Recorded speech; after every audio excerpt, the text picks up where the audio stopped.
Hello, welcome to my channel once again. Somebody was giving me the thumbs down for my videos. I don't know what they expect. I'm not a filmmaker. I'm just some lady with a webcam. So, I'm gonna continue doing what I do best, which is teaching. And I'm teaching literature right now. The Boy in the Striped Pyjamas, Chapter 7. How Mother Took Credit for Something That She Hadn't Done. Several weeks after Bruno arrived at Outwith with his family and with no prospect of a visit on the horizon from either Carl or Daniel or Martin, he decided that he'd better start to find some way to entertain himself, or he would slowly go mad.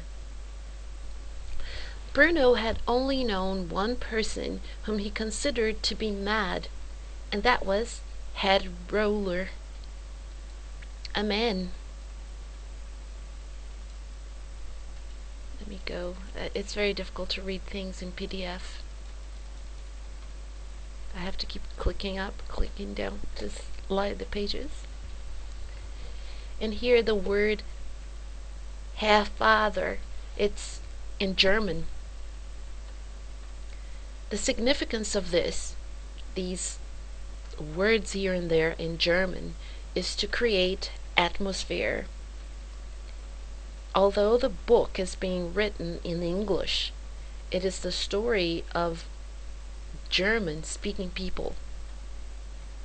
So, Mr. Father, Herr Father. Of about the same age as Father, who lived round the corner from him, back at the old house in Berlin. He was often seen walking up and down the street at all hours of the day or night, having terrible arguments with himself. Sometimes, in the middle of these arguments, the dispute would get out of hand, and he would try to punch the shadow he was throwing up against the wall. From time to time he fought so hard that he banged his fists against the brickwork, and they bled. And then he would fall onto his knees and start crying loudly and slapping his hands against his head. On a few occasions, Bruno had heard him using those words that he wasn't allowed to use. And when he did, Bruno had to stop himself from giggling. Giggling, as in laughing uncontrollably. A giggle is a special type of laugh. It's not just laughing ha ha ha like that. A giggle is more like it's almost like an impulse that you're trying to repress in a way. You shouldn't laugh at poor Herr Roller. Mother had told him one afternoon when he had related the story of his latest escapade. You have no idea what he's been through in his life. He's crazy, Bruno said, twirling a finger in circles around the side of his head and whistling to indicate just how crazy he thought he was. He went up to a cat on the street the other day and invited her over for afternoon tea. "What did the cat say?" asked Gretel, who was making a sandwich in the corner of the kitchen. "Nothing," explained Bruno. "It was a cat." "I mean it," Mother insisted. "Franz was a very lovely young man. I knew him when I was a little girl. He was kind and thoughtful and could make his way..." Page down. Let me see. No, I can't do it. Let me see. There we go. Page down. And could make his way around the dance floor like Fred Astaire. Here is a reference. And what is a reference? A reference in literature, it is a mention of something or someone that will give you, the reader, an idea of, it is almost like that mention represents a whole myriad of different things. So when you say Fred Astaire, around the dance floor like Fred Astaire, this here, the mere mention of Fred Astaire is saying that whoever this person was, they were a very good dancer. This reference is, of course, not so obvious to people nowadays. When you talk about a good dancer nowadays, who do you think of? Who are the good dancers of our times? But Fred Astaire, in his time, decades and decades ago, he was considered a fantastic dancer. If you Google Fred Astaire and you just go videos, Fred Astaire, Google him, you will find a lot of different videos and clips of movies he was in, and this is what he was known for.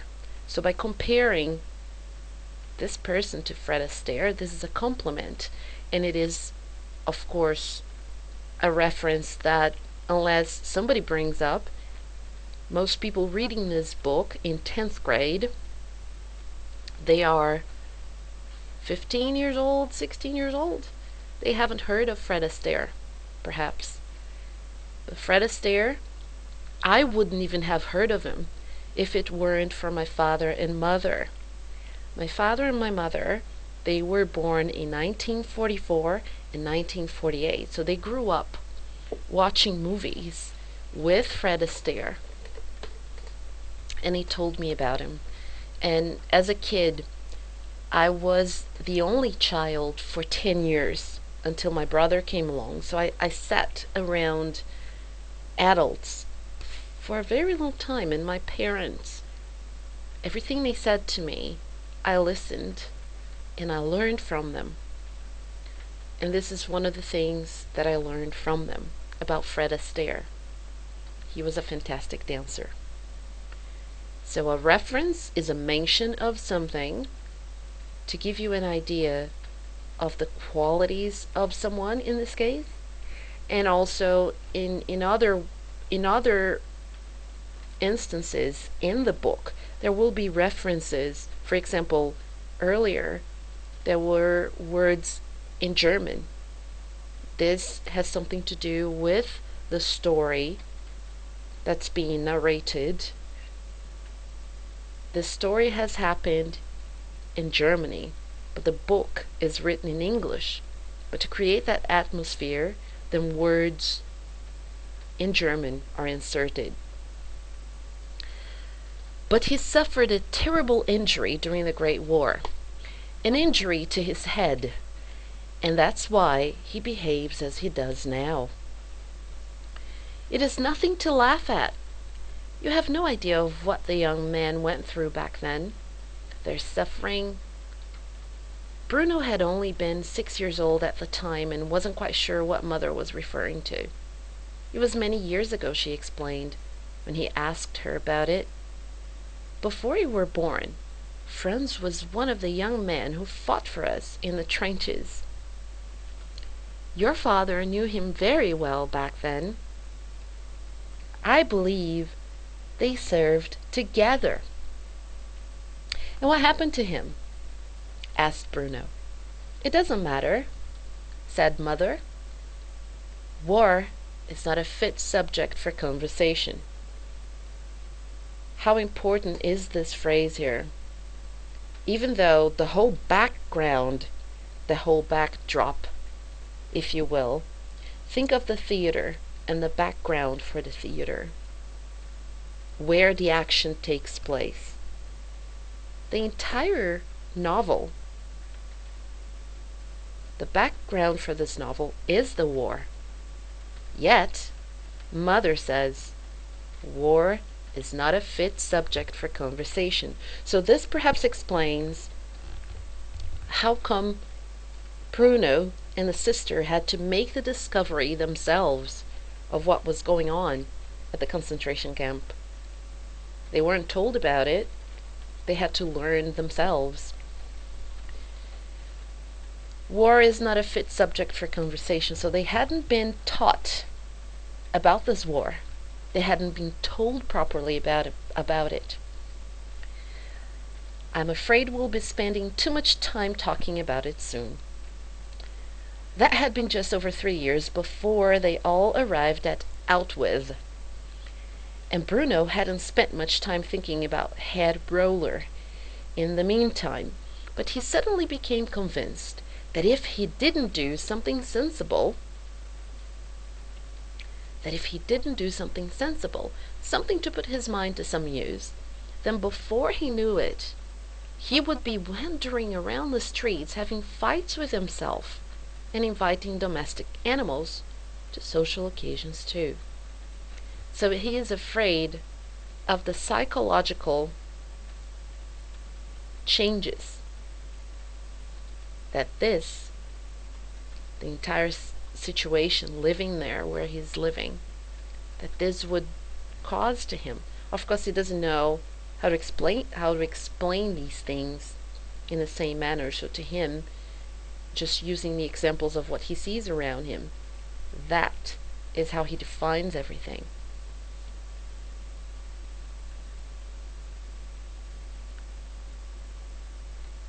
Let's go up, page 61. I really want the book. I want to touch the book, go like this, and open pages. I hate clicking on things on the screen to read. Cideon.com sent me an email saying, I am sorry, your order has been delayed. We're terribly sorry.